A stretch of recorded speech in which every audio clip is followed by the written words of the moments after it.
केचुआ एवं किसान खेती के आरंभ से ही एक दूसरे के पूरक रहे हैं। केचुआ मिट्टी में मौजूद जैविक पदार्थों को खाकर अपना जीवन चक्र चलाते हैं। जैविक पदार्थों को खाकर मल के रूप में जो पदार्थ निकालते हैं उसे हम केचुआ खाद कहते हैं। केचुआ खाद के इस्तेमाल से मिट्टी का उर्वरा शक्ति बहुत ज्यादा मात्रा में बढ़ता है तथा उत्तम गुणवत्ता वाली फसल प्राप्त होती है। किसान केचुआ से अच्छी गुणवत्ता वाली जैविक खाद बनाकर रासायनिक खाद के इस्तेमाल से मुक्ति पा सकते हैं।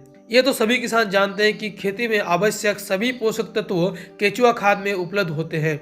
इसमें लगभग 2.5% नाइट्रोजन, 1.5% फास्फोरस एवं 1% पोटास की मात्रा रहती है। केचुआ खाद बनाने के लिए केचुआ की सर्वोत्तम प्रजाति आइसोनिया फोटिडा को इस्तेमाल में लिया जाता है, जो प्रतिदिन अपने वजन के बराबर खाद बना के तैयार कर देता है। अब बात कर लेते हैं कि केचुआ खाद हम कैसे बना सकते हैं।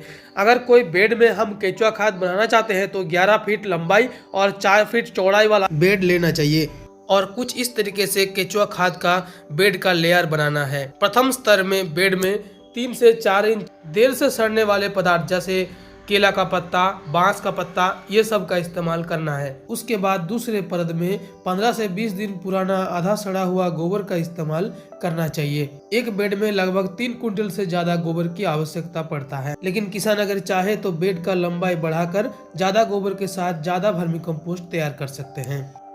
दूसरी परत हो जाने के बाद केचुआ को वहाँ पे डाल देना होगा। लगभग 100 केचुए प्रति वर्ग फीट के हिसाब से हमको देना है, यानी कि लगभग 5 किलो तक केचुआ हम प्रति बेड में दे सकते हैं। केचुआ को एक जगह में ना छोड़ करके सभी जगह में अच्छे से फैला देना चाहिए। उसके बाद तीसरी परत में 20 से 22 दिन सड़ा हुआ गोबर के साथ कूड़ा कचरा पराली ये सब का मिश्रण को आधे आधे भाग में मिलाकर इस्तेमाल करना है। मौसम के अनुसार बेड में पानी का छिड़काव करते रहना चाहिए। केचुआ खाद के बेड में हमेशा 35 से 40% नमी और 15 से 30 डिग्री सेंटीग्रेड तक तापमान बना रहना चाहिए। केचुआ खाद के बेड में सही तापमान और नमी रहने से ही केचुआ सही ढंग से काम कर पाते हैं और जल्दी से जल्दी खाद बनाकर तैयार कर देते हैं।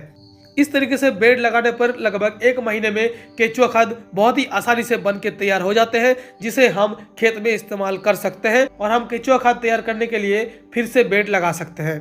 इसके अलावा वर्मी कंपोस्ट यूनिट से धुलकर जो पानी निकलता है उसको हम वर्मी वॉश के नाम से जानते हैं। वर्मी वॉश को 10% फॉर्मुलेशन में यानी 1 लीटर पानी में 100 मिली वर्मी वॉश को मिलाकर खेत में स्प्रे करने से या फिर ड्रेंचिंग करने से बहुत ही अच्छा जड़ का बढ़वार देखने के लिए मिलता है। साथ ही पौधे का बहुत अच्छा ग्रोथ देखने के लिए मिलता है और प्रोडक्शन में भी बढ़ोतरी होता है। वर्मी कंपोस्ट के बेड के एक तरफ से नाली निकालकर उस नाली से वर्मी वॉश हम लोग कलेक्ट कर सकते हैं। इसके अलावा कुछ इस तरीके से हम लोग वर्मी वॉश को निकाल सकते हैं, जहां पे ड्राम में हम लोगों को वर्मी कंपोस्ट रखना होगा और ऊपर हांडी में पानी रख के हांडी में छोटा सा छेद कर देना होगा, जिससे वहां से पानी टपक टपक करके ड्राम के ऊपर गिर सके। और जैसे जैसे पानी गिरता रहेगा ड्राम से हो करके पीवीसी पाइप के माध्यम से वर्मी वॉश आके एक जगह में जमा होगा। इस तरीके से बहुत ही आसानी से हम वर्मी वॉश बना सकते हैं और खेत में उपयोग करके अच्छा मुनाफा ले सकते हैं। केचुआ हमेशा से किसान का दोस्त रहा है, लेकिन ज्यादातर किसान अनजाने में इनको खत्म ही कर चुके हैं। रासायनिक खाद का भरपूर इस्तेमाल केचुआ का संख्या दिन प्रतिदिन घटाते जा रहा है। इसके अलावा अनजाने में गलत तरीके से जुताई करके भी केचुआ का संख्या बहुत मात्रा में घट गया है। ज्यादातर किसान गोबर को 1 साल सड़ाकर उसके बाद उसको खाद के रूप में इस्तेमाल करते हैं, जो कि धूप में पड़ा रहता है। और सूखा हुआ गोबर खाद को जमीन में डालने का मतलब मिट्टी को ही मिट्टी के साथ मिलाना। उसमें अगर कोई अणुजीव भी रहते हैं तो बहुत ही कम मात्रा में रहते हैं और वो बहुत ही कम लाभ किसान को दे पाते हैं। इसलिए किसान को कम समय में केचुआ का इस्तेमाल करके गोबर से केचुआ खाद बनाकर इस्तेमाल करना चाहिए, जिसमें बहुत ही अच्छा लाभ उनको देखने के लिए मिलेगा। हालांकि सूख जाने पर केचुआ खाद भी सही ढंग से काम नहीं करता, इसीलिए केचुआ खाद तैयार हो जाने के बाद 2-3 महीने के अंदर उसको खेत में उपयोग कर लेना है, या फिर बहुत ही अच्छी तरीके से उसका मॉइस्चर मेंटेन करके रखना है।